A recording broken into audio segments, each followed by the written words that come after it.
নড়াইলে অনগ্রসর জনগোষ্ঠীর জীবন মান উন্নয়নে মহিলাদের মাঝে সেলাই মেশিন বিতরণ করা হয়েছে। বৃহস্পতিবার জেলা সমাজসেবা কার্যালয়ের আয়োজনে শহর সমাজসেবা কার্যালয়ের সভাকক্ষে এ বিতরণ কর্মসূচি অনুষ্ঠিত হয়।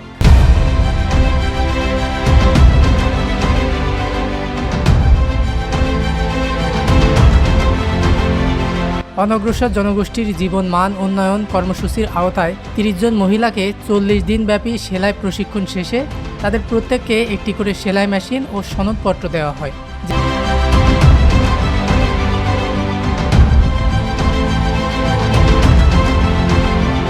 জেলা সমাজসেবা কার্যালয়ের উপপরিচালক রতন কুমার হালদারের সভাপতিত্বে জাতীয় সংসদের হুইপ সংসদ সদস্য মাশরাফি বিন মুর্তজা এর ব্যক্তিগত সহকারী মোহাম্মদ জাহিদ হাসান, শহর সমাজসেবা কর্মকর্তা মোহাম্মদ সুজাউদ্দিন, অনগ্রসর জনগোষ্ঠী সমিতির কর্মকর্তা সুমন দাস, রবি দাস, গণমাধ্যম কর্মী, সেলাই মেশিন প্রাপ্ত প্রশিক্ষণার্থীরা এই সময় উপস্থিত ছিলেন।